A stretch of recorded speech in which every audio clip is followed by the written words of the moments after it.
بسم اللہ الرحمن الرحیم۔ اللہ کے نام سے جو بہت مہربان نہایت رحم والا ہے۔ الحمدللہ رب العالمین۔ تمام تعریفیں اللہ تعالیٰ کے لیے ہیں جو تمام جہانوں کا پالنے والا ہے۔ الرحمن الرحیم، بہت مہربان نہایت رحم والا ہے۔ مالک یوم الدین، جو قیامت کے دن کا مالک ہے۔ ایاک نعبد و ایاک نستعین، ہم صرف تیری ہی عبادت کرتے ہیں اور صرف تجھ ہی سے مدد چاہتے ہیں۔ اہدنا الصراط المستقیم، ہمیں سیدھے راستے پر ہدایت کرتا رہ۔ صراط الذین انعمت علیہم غیر المغضوب علیہم ولا الضالین، ان لوگوں کا راستہ جنہیں تو نے اپنی نعمتیں عطا کی، نہ کہ ان کا جن پر غضب کیا، اور نہ ہی گمراہوں کا۔ سبحان اللہ، سبحان اللہ۔ اب ہم کوشش کریں گے کہ کس طرح سے اس سورہ الحمد کی ایک ایک آیت کو لیتے ہوئے اس کی ایکسپلینیشن کو بیان کرنے کی کوشش کریں گے۔ آپ نے دیکھا کہ یہاں پر بسم اللہ یعنی کہ اللہ کے نام سے، بسم اللہ، اللہ کے نام سے۔ یہاں پر سوال ہوگا کہ کون سے اللہ کے نام سے ہم آغاز کریں؟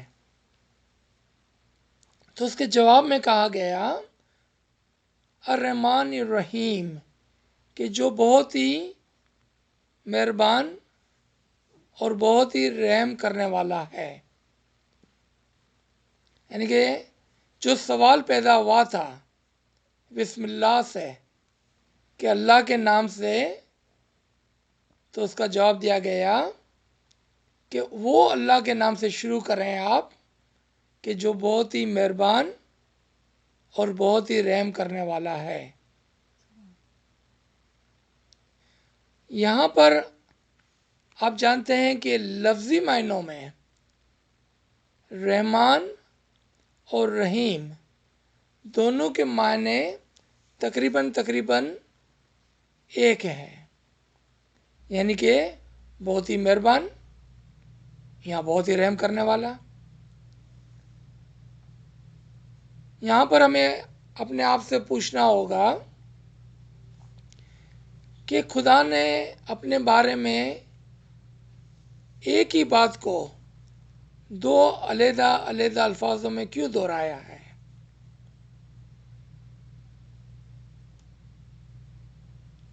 آپ جانتے ہیں کہ جب خداوند تعالیٰ اپنے لیے الفاظ یا اپنے ایک ناموں میں سے ایک نام الرحمن کا استعمال کرتا ہے تو وہ یہ فرماتے ہیں کہ میں تمام دنیا بھر کے لوگوں کے لیے یکتا رحمان ہوں۔ لیکن جب وہ کہتا ہے کہ میں تمہارے لیے رحیم ہوں، یعنی کہ اپنے ناموں میں سے وہ نام اپنے استعمال کے لیے یعنی کہ رحیم فرماتا ہے، تو وہ اس وقت دنیا بھر کے لوگوں کے لیے نہیں بلکہ صرف متقین کے لیے، مومنوں کے لیے فرماتا ہے کہ میں وہ خدا ہوں، میں وہ اللہ ہوں جو مومنوں پر بہت ہی رحم کرنے والا ہے۔ یعنی کہ وہ مہربان دنیا بھر کے تمام لوگوں پر ہے، لیکن رحم کس پر فرماتا ہے؟ کہ جو مومنین ہے۔ یعنی کہ رحمان ایک جنیرک ٹرم ہو گیا اور رحیم ایک پرٹیکولر ٹرم ہو گیا. اسی لیے خداوند تعالیٰ نے یہاں پر ایک ہی ایٹریبیوشن کو دو علیحدہ علیحدہ اسم سے استعمال فرمایا ہے تاکہ وہ اشارہ کر سکے کہ میں وہ اللہ ہوں. یا آپ اس اللہ کے نام سے اس کتاب کا آغاز کریں کہ جو تمام دنیا بھر کے لوگوں کے لیے رحمان ہے، لیکن مومنوں کے لیے خاص کر کے رحم کرنے والا ہے. اس کی مثال دیکھیں آپ کہ ایک والد جب اپنے بیٹے سے کہتا ہے کہ جاؤ بیٹا میرے لیے پانی کا ایک گلاس بھر لے آؤ، پھر دوسرے دن اسی بیٹے کا ایک دوست اس کے گھر پہ ہوتا ہے اور والد کہتا ہے، اس کو بھی کہتا ہے بیٹا جاؤ میرے لیے پانی کا گلاس لے آؤ. وہ اپنے بیٹے کو بھی بیٹا کہتا ہے اور بیٹے کے دوست کو بھی بیٹا ہی کہتا ہے. لیکن جب وراثت کی بات آتی ہے تو کون سے بیٹے کو وراثت ملتی ہے؟ بظاہر اس نے دونوں کو ہی بیٹا کہا، لیکن جب وراثت کی بات آتی ہے، یعنی کہ جب وہ رحیم ہوتا ہے، اس کی رحمت اترتی ہے، اس کی وراثت کا وقت آتا ہے، تو وہ اپنے جسمانی بیٹے کو اپنی وراثت دیتا ہے. لیکن جب وہ مہربان ہوتا ہے تو ہو سکتا ہے کہ وہ دونوں کو، یعنی کہ اپنے بیٹے کو بھی اور اس کے دوست کو بھی گھر میں کھانا کھلاتا ہے، گھر میں رکھتا ہے اور سب کچھ جو اپنے بیٹے کے لیے کرتا ہے وہ اس کے دوست کے لیے بھی کرتا ہے. لیکن جب وراثت کی بات آتی ہے تو وہ اپنے ہی بیٹے کو صرف عنایت کرتا ہے. اسی طرح سے خداوند تعالیٰ سب جہان کے لوگوں کے لیے مہربان ہوتا ہے، لیکن جب وہ اپنی وراثت دینے کی بات کرتا ہے تو کہتا ہے کہ میں اپنے مومنوں پر، متقین پر رحم کرنے والا ہوں اور ان کو میں اپنا خزانہ دوں گا، اس پر میں اپنی رحمت نازل کروں گا. اور اسی سورہ کے آخر میں ہم دیکھیں گے کہ وہ کون لوگ ہیں جس پر خداوند تعالیٰ انعام فرماتا ہے. آگے چلتے ہیں.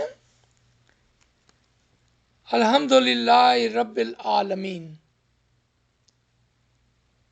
تمام تعریفیں اللہ کے لیے ہے.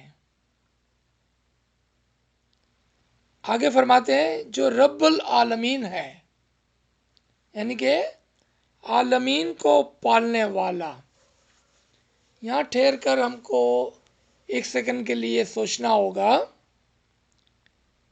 کہ کیا یہ درست نہ ہوتا کہ خداوند تعالیٰ یہاں پر فرماتے ہیں الحمدللہ خالق العالمین، کہ تمام تعریف اس کے لیے ہے جس نے اس دنیا کو بنایا.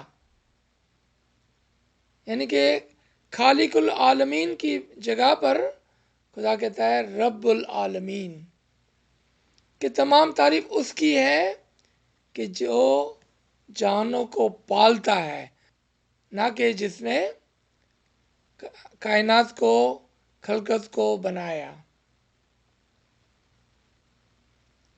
اب یہاں پر تعویلات کی ضرورت پڑ گئی کہ تعریف اس خدا کی ہے، اس رب کی ہے، اور رب کا یہاں جو ورڈ ہے وہ پالنے والے کے لیے ہے.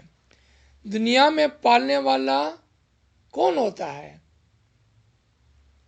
پالنے والی ماں ہوتی ہے. تو خداوند تعالیٰ فرماتے ہیں کہ تعریف اس کی ہے جو پالتا ہے. تو دنیا میں ہماری روحوں کو کون پال رہا ہے؟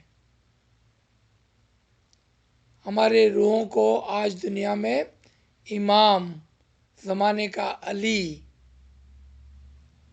اپنی روحانی طاقت سے پالتا ہے.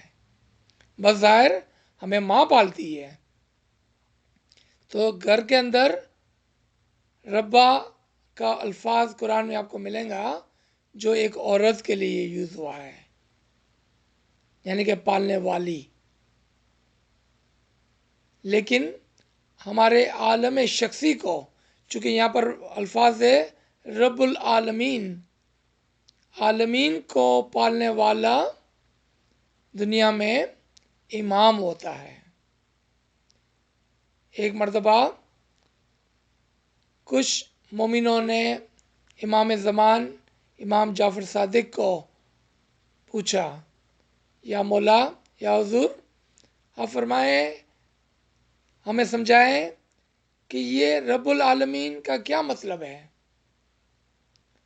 تو آپ نے فرمایا کہ آپ کے عالم شخصی کو، یعنی کہ انسان کے اندر جو روح ہے، اس کو پالنے کی یہاں پر بات ہو رہی ہے. یعنی کہ نہ کہ کائناتوں کو پالنا، بلکہ انسان کے اندر جو کائنات چھپی ہوئی ہے، انسان کے اندر کیا چھپا ہوا ہے؟ روح چھپی ہوئی ہے. عالم شخصی کو پالنے والے کی یہاں پر بات ہے. یعنی کہ اب یہاں پر جو تعریف ہے وہ امام کی تعریف ہے، کہ تمام تعریف رب العالمین یعنی کہ امام زمان کی ہے. اگر ہم دوبارہ سے پیچھے لوٹیں تو کہا گیا کہ اللہ کے نام سے آغاز کرو کہ جو رحمان و رحیم ہے. لیکن تعریف کی جب بات آئی تو فرمایا کہ تعریف تمام اس کی ہے کہ جو آپ کے عالم شخصی کو، آپ کی روح کو پالتا ہے. اب یہاں پر آپ کہیں گے کہ ذرا آپ یہ تو بتائیں کہ یہ جس کی یہاں پر تعریف ہو رہی ہے، جو عالم شخصی کو پالتا ہے، وہ کون ہے؟ تو اس کے جواب میں دوبارہ سے خداوند تعالیٰ فرماتے ہیں کہ وہ رحمان اور رحیم ہے. یعنی کہ امام الناس، یعنی کہ جب امام دنیا بھر کے لوگوں کے لیے ہے تو وہ رحمان ہے، لیکن جب وہ متقین و مومنین کے لیے ہے تو وہ رحیم ہے. جب مولا دنیا بھر کے لیے کام کرتے ہیں، یعنی کہ جب وہ تمام لوگوں پر مہربان ہوتے ہیں، تو وہ عالم انسانیت کے لیے امام الناس کے طریقے پر کام کرتے ہیں. لیکن جب امام اپنے خزانے، اپنے فرامین، اپنی وراثت، اپنی روحانیت، اپنے خانہ ودان دینا چاہتا ہے تو وہ الرحیم کی طرح کام کرتا ہے مومنوں کے لیے، اور اس پر بہت ہی رحم کرتا ہے. وہ کیوں اس پر بہت زیادہ رحم کرتا ہے؟ کیونکہ وہ اس کے فرمان کے اندر ہے، وہ اس کی بیعت کے اندر ہے، وہ اس کے تابع دار ہے. تو اس کے لیے وہ اپنے بیٹوں کی طرح کام کرتا ہے، یعنی کہ اپنی وراثت اس کو دیتا ہے. لیکن جب دنیا بھر کے لوگوں کی بات آتی ہے تو بس وہ اس پر بہت ہی مہربان ہے. رحیم اپنی جماعت کے لیے ہے. وہ اگر یہاں پر یہ بات ہمیں سمجھ میں آئی کہ جس کے نام سے شروع کرتے تھے وہ بھی رحمان الرحیم تھا، یعنی کہ اس کا سوال کا جواب تھا کہ کس کے نام سے شروع کرو، تو کہا گیا کہ جو رحمان الرحیم ہے. پھر کہا گیا کہ بھئی یہ کون ہے جس کی یہاں پر تعریف ہو رہی ہے کہ جو عالمین کا پالنے والا ہے؟ تو فرمایا گیا کہ وہ رحمان الرحیم ہے. یہ رحمان الرحیم اگر امام کے لیے یوز ہو رہا ہے جو کہ رب العالمین ہے، تو پھر اوپر کا رحمان الرحیم نیچے کے رحمان الرحیم سے ایکول نہیں ہونا چاہیے. دوستو غور کریں اس بات پر. اب ہمیں پتہ چلا کہ یہ ام الکتاب سورہ الحمد کے لیے مولا علی نے جو فرمایا، انا ام الکتاب، میں ام الکتاب ہوں، میں قرآن کی ماں ہوں. تو اب ہم آغاز کرتے ہیں قرآن کا. علی اللہ کے نام سے، امام کے نام سے، جو بہت ہی مہربان اور رحم کرنے والا ہے. اور یہی ہے جس کے لیے تمام تعریفیں ہیں، اور یہی رب العالمین ہے، تمام لوگوں کے عالم شخصی کو اور روحوں کو پالنے والا، جو کہ بڑا ہی مہربان لوگوں کے لیے اور بہت ہی نہایت ہی رحم والا ہے اپنے مومنوں کے لیے. آگے چلتے ہیں. اگلی آیت میں کہا گیا مالک یوم الدین، اور یہی ہے جو قیامت کے دن کا مالک ہے. یہی امام ہے جو قیامت کے دن کا مالک ہے. کہاں لکھا ہوا ہے کہ قیامت کے دن امام اس کا مالک ہوگا؟ تو اب آئیں آیت نمبر 71، سورہ نمبر 17 کی 71 پر. تو یہاں پر آپ کے لیے اس کو پڑھ کے سنایا جاتا ہے. آپ اس کو پڑھیں گے 17 کی 71 کو. پہلے خیال کرو اس دن کا جب کہ ہم ہر انسانی گروہ کو اس کے امام کے ساتھ بلائیں گے. آپ نے دیکھا کہ یہاں پر کہا گیا کہ اس دن کا خیال کرو، یعنی کہ قیامت کے دن کا خیال کرو کہ جب تمام لوگوں کو اس کے امام کے ساتھ بلایا جائے گا. اور یہاں پر کہا گیا کہ وہی ہے جو یوم دین کا مالک ہے، یعنی کہ امام ہی ہے جو قیامت کے دن کا مالک ہے، کیونکہ اس دن تمام لوگوں کو ان کے امام کے ساتھ بلایا جائے گا. اگلی آیت کو دیکھتے ہیں ہم. ایاک نعبد و ایاک نستعین. اب ہم کیا کہتے ہیں ایز اے مومن، ایز اے تابع دار امام کی بیعت میں، کہ اے مولا ہم تیرے ہی نام سے آغاز کرتے ہیں،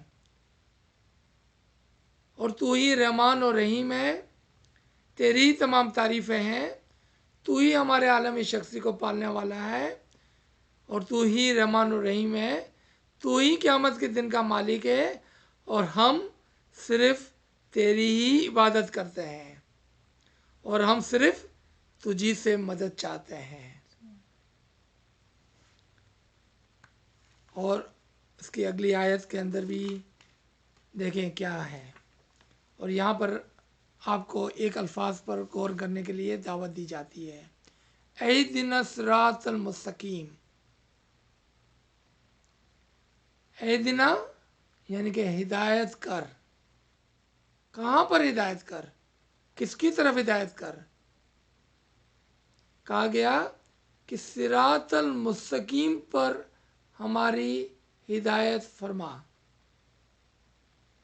یعنی کہ اس راستے پر کہ جس راستے پر ہم چل رہے ہیں آج بحیثیت اسماعیلی، جس سیدھے راستے پر ہم چل رہے ہیں، ہم دعا کرتے ہیں کہ یا مولا تو ہماری اس راستے پر ہدایت کر، تاکہ ہم اس راستے پر آگے سے آگے بڑھیں.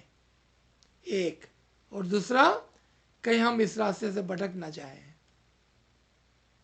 تیسرا، تاکہ ہم اس راستے پر جلدی سے جلدی آگے سے آگے بڑھ جائیں، تاکہ ہم تیرے سے قریب ہوتے چلے جائیں.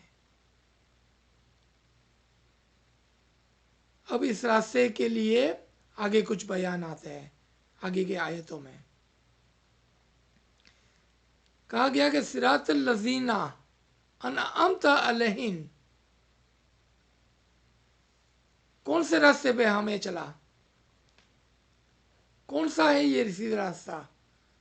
تو کہا گیا کہ وہ سیدھا راستہ جس پر تیرا انعام ہے، جس پر تیرے نعمتیں نازل ہوتی ہے، ان لوگوں کا راستہ، یعنی کہ پیغمبروں کا، اولیاء، اماموں کے راستے پر ہمیں چلا، یعنی کہ جس راستے پہ تو ہے مولا، جس راستے پہ تیرے پیر و مرشید تھے، جس راستے پہ پیغمبر و اولیاء چلتے تھے، اور جس راستے پر انعام ہوا تھا، اس راستے پہ ہمیں چلا تاکہ ہم بھی اس کے پیچھے پیچھے انعام یافتہ ہو جائیں۔ آخری، غیر المغضوبی، اور نہ کہ ان پر، یعنی کہ نہ کہ ان کے راستے پر کہ جس پر خدا کا غضب ہوتا رہا۔ یہ کون لوگ تھے کہ جس پر خدا کا غضب ہوتا تھا؟ یہ وہ لوگ تھے کہ جو کہتے تھے لا الہ الا اللہ محمد رسول اللہ، لیکن پھر وہ اسی کے درمیان میں بیٹھ کر، انہی لوگوں کے درمیان میں بیٹھ کر غداری کرتے تھے اور لوگوں کو مذہب سے، طریقے سے بھٹکاتے تھے۔ کہا کہ اگر ان لوگوں کے راستے پہ ہمیں نہ چلا کہ جو ظاہر میں ایمان لاتے تھے اور بباطن وہ دین کے دشمن تھے، اور جس پر تیرا غضب ہوا تھا، اس کے راستے پہ ہم کو نہ چلا، اور آخر میں کہا گیا اور نہ ہی ان کے راستے پر کہ جو گمراہ تھے، یعنی کہ جو شروع سے ہی ایمان لائے ہی نہیں تھے، ہم کو ان کے راستے پہ بھی نہیں چلا، ہم کو ان کے راستے پہ نہیں چلنا ہے، ہم کو ان کے راستے سے بچا۔ اب اس کو ملا کے دیکھیں، ہم کو ان لوگوں کے راستے پر جو نمبر 1 کیٹیگری کے اندر ہے کہ جن پر تیرا انعام ہوتا رہا، اور نہ کہ ان کے راستے پر جو نمبر 2 کیٹیگری کے ہیں کہ جو بزبان ایمان لاتے تھے لیکن بباطن دین کے دشمن ہوتے تھے، اور نہ ہی تیسری کیٹیگری کے لوگ کہ جو کبھی ایمان لائے ہی نہ، جو ہمیشہ غیر رہے۔ پھر آخر میں سجدہ ہے، یہاں پر بہت نوازش، یہاں پر اس کی وضاحت کو ہم روکتے ہیں۔ انشاءاللہ اس کے اندر اگر کوئی اور سوالات ہو تو آپ پوچھ سکتے ہیں۔ یا علی مدد، یا علی مدد۔